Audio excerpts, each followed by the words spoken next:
Kisung Kang. I'm a postdoc at the Nobel Laboratory in the Fritz-Haber-Institut in Germany. And today's talk is more part of my PhD work at the University of Illinois at Urbana-Champaign, which is about the first principle study of the temperature-dependent optical and the magneto-optical property of ferromagnetic BCC ion.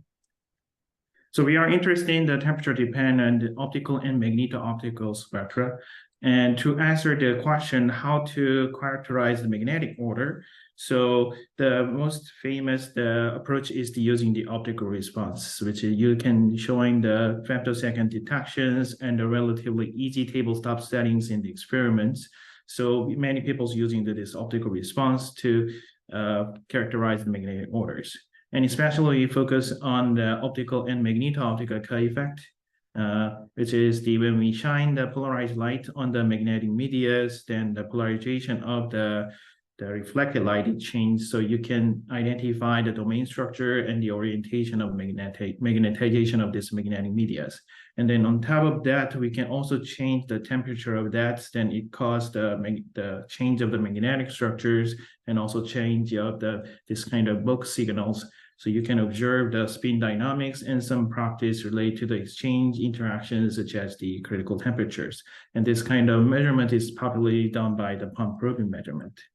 And in this study, it's more like a simulation study. So we need to find a way to describe these kind of temperatures.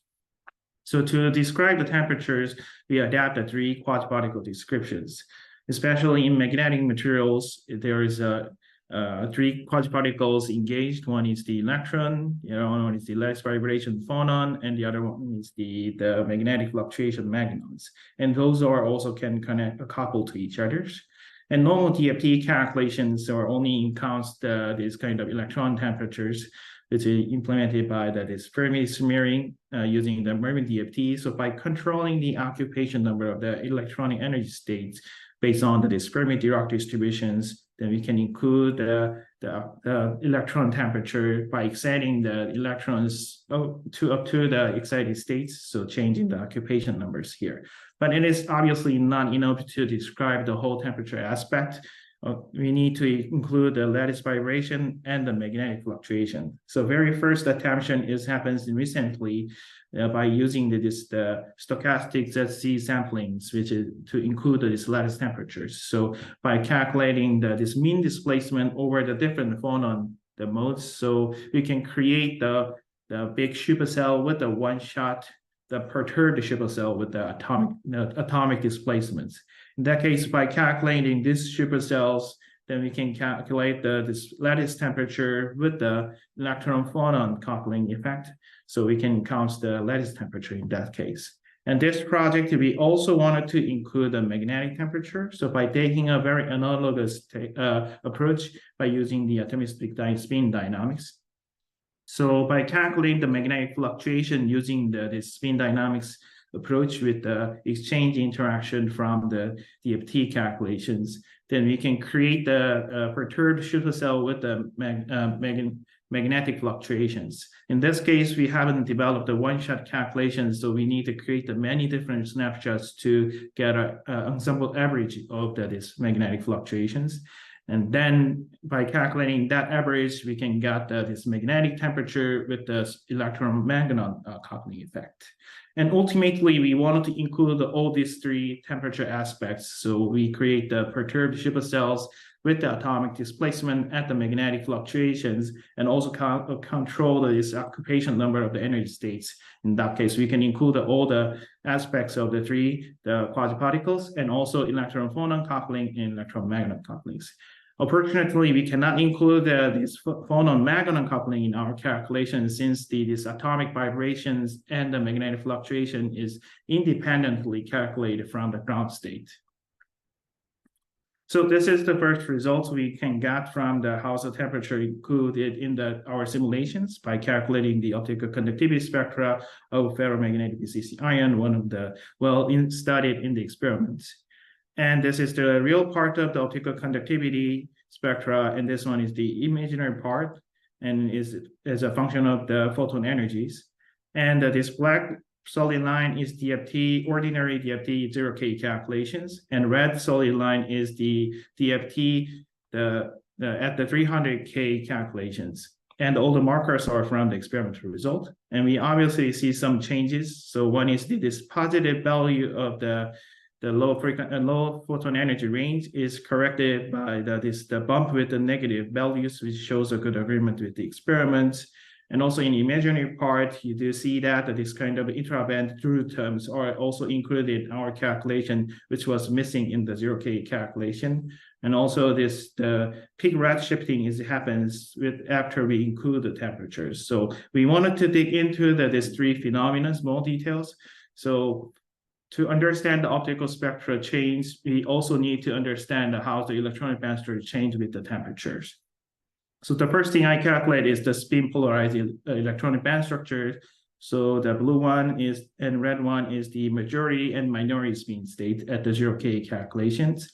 And since we calculate the supercell calculation, all bands are also folded to each other. So by using the band unfolding techniques, we can calculate the band structure at the finite temperatures in terms of the primitive cell, the K space. You may see that there are several changes happens with the increase of the temperature. Very first thing you may find is the reduction of this exchange splitting terms. So you may see that this minority spin state goes a little down with as the temperature increases. And this is the evidence of the thermal demagnetization happens in our simulations. Also, the amount of this splitting is about a 2.5 electron volt. So we can connect this to the peak redshifting happens at around the 2.5 the electron volts. So little more details about the physical origin of the peak redshifting by plotting these peak positions as a function of the temperatures. So you can plot it in terms of the electron temperature, magnetic temperature, two different lattice temperature, and all included the temperatures. Obviously, the electron temperature does not affect this peak redshifting at all. And by comparing the two lattice temperature, one is the yellow one is the classical statistics. So in that case, we cannot include the 0-point vibration at the 0K calculations. But the sampling can include that vibration. So there is some correction happens due to the 0-point atomic vibration, which causes some redshifting.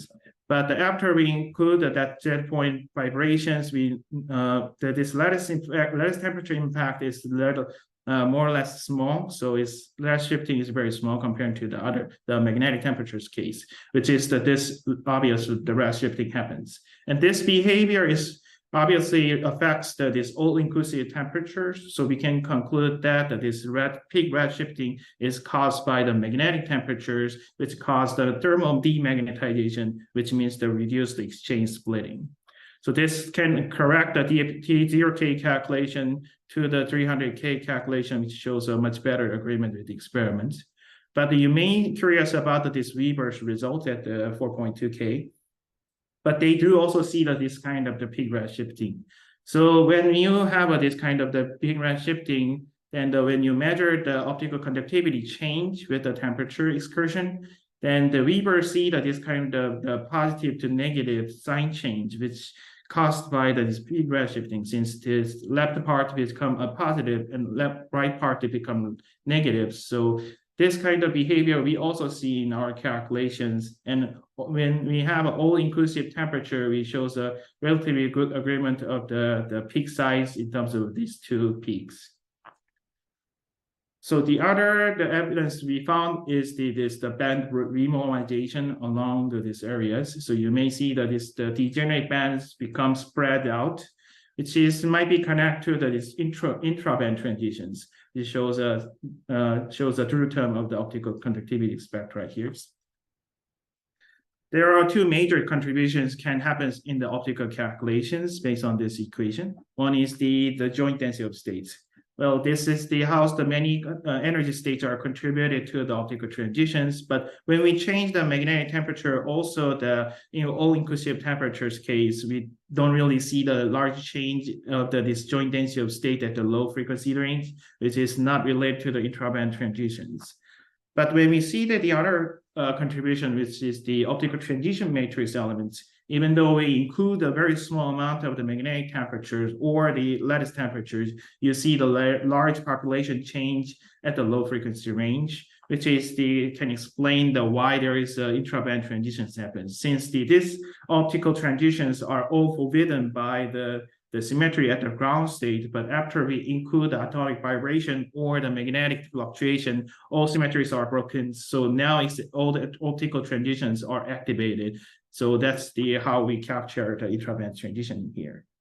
Lastly, I wanted to point out one aspect of this band anomaly. You may see that this linear line become kink happens.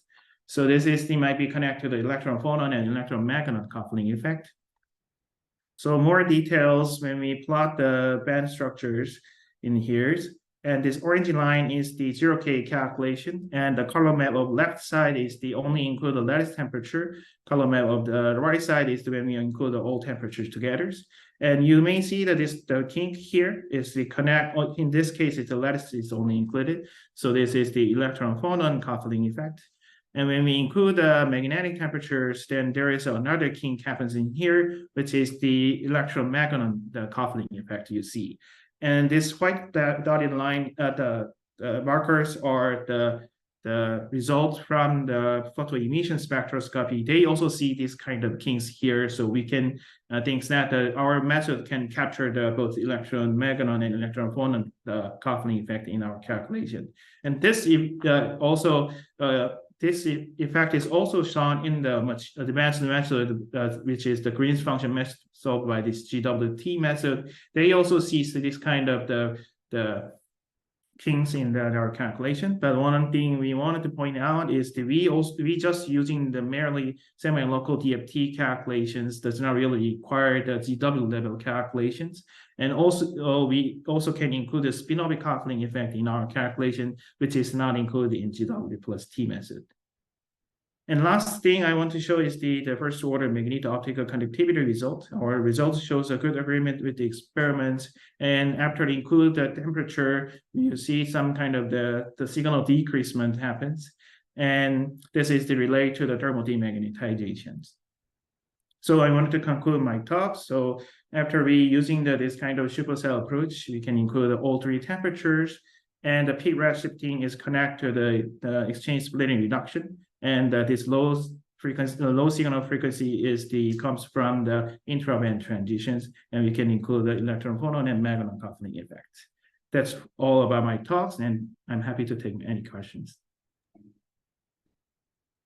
Thank you very much for your talk. Now we have time for a few questions. Let's see, we don't have any questions on the chat. Does anyone want to raise a hand? No, so good for me. Oh, we have one. Please, Olga, could you ask your question?